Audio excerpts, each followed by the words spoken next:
My fellow Belizeans, greetings and best wishes to all of you, and especially to our Standard 6 students sitting the second half of the PSE.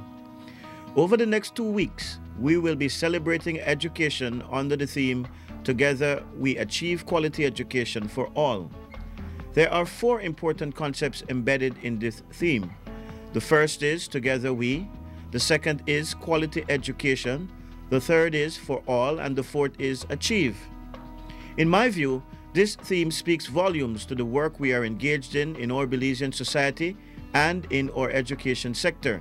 In my tenure as minister, I have always emphasized the importance of working together, of taking collective responsibility to bring about the improvement in the education sector, to bring about improvement to our country. Our mantra in the Ministry of Education has been that creating better schools, better citizens, and a better Belize is everybody's business. I am sure that I have repeated this mantra so frequently that many may accuse me of being monotonous, but it is precisely such relentless monotony that we need, and there is a lot to be said about perseverance and persistence. It is how we get better. Therefore, I do not or will not tire of sounding this call. My friends, it has long been known that any change for the better in our human condition can only be achieved when together everyone is a part of that change for the better. It is the recognition that we can only be human through other people, and furthermore, that when the humanity of others is diminished, so too is our own humanity diminished. If we need any evidence of this, consider the human condition that must exist which leads our young men to lash out against each other and against us in the most violent of ways. Consider how the diminishing of their humanity leads to a diminishing of our own. The only way to improve our humanity individually and collectively is when we all start to care about each other, when together we all take responsibility for our own, and more importantly, for others' condition. I am confident that we are up to this task because we Belizeans are a resilient and caring people, and we will rise to the challenge. Yes, we will. While this idea of caring for each other and about collective responsibility and action applies in the wider community, it also applies in the education sector. Achieving quality education for all means all of us taking responsibility. It is not the ministry's responsibility alone. It is not the schools and teachers' responsibility alone. It is also the management's, the parents', and community's responsibility to work at this. The second aspect of our theme speaks to quality education. One of the main highlights of celebrating education over the next couple of weeks will be our launch of the Quality Schools Initiative. While we will only now be launching publicly, this initiative was developed and began implementation during our last term in office. This initiative is a fulfillment of our Manifesto 2008-2012 goal to raise the bar by creating national education performance standards and direct resources to under-resourced, underperforming schools to enable them to meet standards. This Quality Schools Initiative is part of a larger quality assurance system being put in place that includes the Inspectorate of Schools. We have long realized that we can't mandate what matters when it comes to the quality of education. Rather, we need to create the environment in which schools, their managements, and their communities take responsibility for the quality of education they deliver and are held accountable for doing so. In this initiative, the ministry has established a quality schools framework that articulates 7 dimensions of school function and related performance expectations. These are the standards against which the school can evaluate or diagnose itself to answer the questions, how good is our school and how do we know? Then, having answered these questions, to ask, what are we going to do about it now? And so they plan and implement school improvements. This cycle of self-evaluation and self-improvement is then repeated continuously over time to get a virtuous cycle of quality improvement. Note that this is all being done by the school, its management, its parents, and community, and so it builds ownership and accountability for quality from the bottom up. In the Quality Schools Initiative, The schools are being given the latitude to identify their own weaknesses and to plan and implement improvements in these areas. This builds capacity at the school level. In the old top-down only approach, the schools waited on the ministry to diagnose them and give them the prescription, usually one size fits all, the same diagnosis and same prescription for every school. Back then, the weaknesses in a school were the ministry's problems, not the schools and management's problems. Now we are saying to the schools and managements that the problems are their responsibility too, but we will be there to support. And so, while the ministry will not be independently diagnosing and treating the school's problems, they will be there to support schools in their self-diagnosis and to support them in remedying the problems identified. Furthermore, the inspectorate will be there to provide an external validation of this work and to hold all accountable. I remain extremely confident in this approach to improving the quality of education delivered. However, let me caution those who, after a few years of implementation, are not seeing immediate results, may conclude that it is not working and so it is time to abandon it. In the words of a colleague of mine, this is not instant coffee, and like brewed coffee, it will take time for the desired results to be tasted. As Fenton Whelan puts it in his book, Lessons Learned: How Good Policies Produce Better Schools, often the root of the problem is a fundamental dilemma that while education is a long game, both because the race of change takes time and because it is often decades before the benefits of improved schooling are felt in the economy or society as a whole, it is a game played in a political arena which only rewards tangible progress in a short term, and where those who play are immediately held to account for the political or financial costs of any reform. My friends, while the Quality Schools Initiative will be the centerpiece of the celebration of education this year, it would be remiss and unfair of me not to mention the numerous other initiatives we are engaged in towards improvement in the education sector. Most of you are aware of the Teaching Services Commission and Teaching Service Appeals Tribunal bodies we established to more effectively administrate the teaching services, which are in their infancy. Similarly, most of you are aware of our leveling of the financial playing field for secondary schools and their students through our Secondary Finance Reform Initiative. This initiative began last year and is projected to be phased over a 5-year period. Related to this reform is an effort to develop a common fee structure with a view to achieving a reduction in school fees at secondary schools. Currently, with IDB support through the Japanese Development Fund, we have 2 pilot programs ongoing. As most of you know, mathematics is one of the poorest areas of performance in the curriculum. Therefore, we have initiated a pilot project to improve the teaching of mathematics in our primary schools. We are confident that this approach, which teaches teachers math in the same engaging way that we would like them to teach math, will prove effective. Early reports are very encouraging. We also believe that this mathematics teaching pilot holds promise for an alternative approach to training teachers that does not require them taking study leave, but allows them to learn and simultaneously put in practice their learning.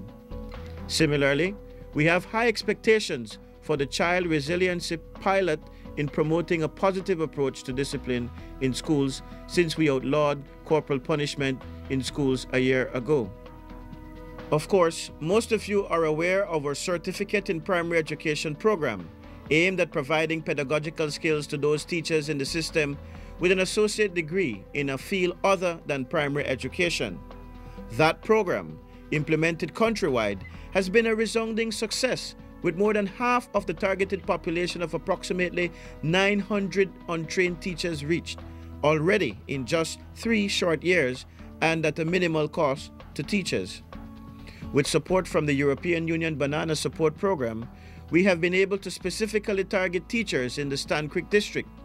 Through the same Banana Support Program, we have been able to run a teacher training program for secondary school teachers in the Stan Creek District at a minimal cost to them. Later this year, we anticipate that the Stand Creek District will boast almost 100% of trained secondary school teachers as a result of this program. What an achievement that will be. Apart from these initiatives, towards the end of last year, we completed an education sector strategy and investment proposal. This sector strategy was based on a broad sector diagnosis and a broad-based consultation. This strategy outlines key objectives and targets for improvement in the areas of access, quality, and governance. Our manifesto action plan for the education sector was informed by this strategy and represents a continuation of a building upon the reforms we initiated during 2008-2012. This very month of May, Component B of the accompanying investment proposal will be going to the Caribbean Development Bank Board for consideration.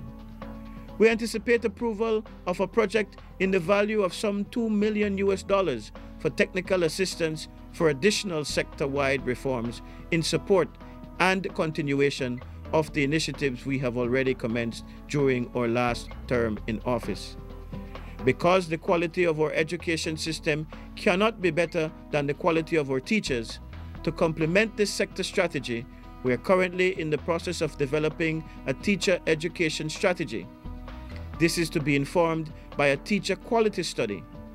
Similarly, we recognize the critical role that parents play in the education and upbringing of their children. More importantly, and very significantly, we recognize that for too long they have been excluded from the dialogue. For too long, when we have referred to education stakeholders, we have meant the teachers and the managing authorities, only everybody but the parents and the students who are our clients. And then we often wonder why parents are not engaged. This most certainly needs to change, especially if we are saying that education is everybody's business. Therefore, we have pledged in our manifesto action plan and our sector strategy that we will be legislating a Parents' Bill of Rights and responsibilities to engage parents in the dialogue. The third concept in our theme talks about for all. This speaks directly to the issues of access and equity. During the 2008-2012 term, we focused a lot on access and equity, and we will continue to do so as outlined in our sector strategy. When we say for all, we mean not only that everyone should have access to an education, but that everyone should have access to a quality education. Therefore, it is as much about raising the bar as it is about closing the gap. Hence, the issues of access, equity, and quality and efficiency are inextricably linked as outlined in our sector strategy. The final concept in our Celebrating Education theme is the verb achieve. And so the question is, how do we achieve quality education for all? To a large extent, much of the answer has been provided earlier in my speech. But it is important to put the overall strategy into perspective. Essentially, our approach is one of all systems go. The whole system, the schools, the teachers and students, the managements, the parents, the communities, the districts, the ministry, the entire country focused on improvement in education. In our drive to make every school a good school, we are seeking to engage everyone. This is not a question of either top-down or bottom-up. It is about both top-down and bottom-up. It is about strong direction from the center in setting priorities, but at the same time, it is about creating ownership and responsibility from the bottom. We see every person as a change agent, as Michael Fullan reminds us. It is only by individuals taking action to alter their own environments that there is any chance for deep change. This is the very approach that underpins our Quality Schools initiative and other reforms. But this bottom-up approach needs to be balanced by top-down direction. In this regard, while we are giving schools and their managements the latitude to self-diagnose and self-improve, we must simultaneously ensure that they do so and provide the necessary support. The Inspectorate of Schools will be there to help hold schools and their managements accountable for the quality of education delivered. Additionally, The Parents' Bill of Rights and Responsibilities for greater parental stake and engagement in the education of their children will not only promote a more supportive school-parent relationship, but also provide a system for accountability of schools and managing authorities to parents. It is important that even as we will be expecting more from our schools and management, that we simultaneously provide the necessary support and be open to negotiate challenges as we implement change. In this regard, I am pleased to announce to schools and managing authorities that we will very soon be initiating a school leadership training program in the 2 northern districts with support from the European Union's accompanying measures for sugar. This training is intended not just for principals and vice principals, but also local and general managers of our managing authorities as we strive to improve the quality of leadership at the school and at management levels as well. We anticipate that after its implementation in the 2 northern districts, that it will be expanded to other districts. My fellow citizens, clearly, we are doing a lot to effect meaningful change in our education system, and you will have an opportunity to learn more about these initiatives as education officials and I make our rounds to the various talk shows over the coming weeks and through the various symposiums we are having. But we would be foolish not to recognize that fear is a big factor in taking on change, in the fear of moving from the known to the unknown. Therefore, there is the need for us to support each other in this venture in order to garner small early successes that helps to dissipate fear. Similarly, let us be reminded that conflict is typically a part of any change process. But let us not shy away from conflict, for it is essential to any deep change effort, and problems are the route to deeper understanding, deeper change, and deeper satisfaction. Therefore, there is the need for the pressure, support, and continuous negotiation throughout the change process. We remain committed to this approach as we remain committed to the change process. We look forward to your support and engagement.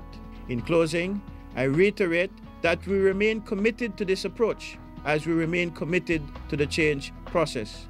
We look forward to your support and engagement. Celebrate education as together we achieve quality education. Thank you.